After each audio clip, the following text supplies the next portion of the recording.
Stardom বিষয়টাকে ভাবে, তখন তার মধ্যে কি ওই ব্যক্তি সত্তাটা কি থাকে না থাকে না? দেখো, আমার কাছে মনে হয় যে মিডিয়াতে যারা থাকে না তারা সর্বক্ষণ একটা অ্যাক্টিংয়ের মধ্যে থাকে।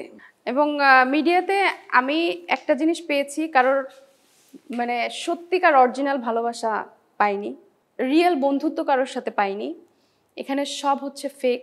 এবং আসলে যে মান্না ভাইয়া কথাটা বলে গিয়েছিল, মিডিয়াতে কেউ কারো বন্ধু হয় না, আসলে কেউ কারো বন্ধু হয় না। সবাই এখানে অ্যাক্টিং করছে। ক্যামেরা যতক্ষণ আছে সামনে ততক্ষণ তোমাকে হাসতে হবে, ভালোবাসা দেখাতে হবে। আমাকে তার পছন্দ না, ভালো লাগছে না, কিন্তু আমি জানি যে তার সাথে যদি আমি এখন বলে দেই যে না আমি তাকে পছন্দ করি না, হয়তো আমার কোনো ক্ষতি হতে পারে। তারপরও মনের বিরুদ্ধে মিডিয়াটা হচ্ছে ঠিক এমন, শুধু আছে কে কার থেকে বড় হতে পারবে, কে কাকে ফেলে রেখে, তাকে পিছনে ফেলে রাখে এবং তাকে বদনাম করে হলেও কে আগিয়ে যেতে পারবে।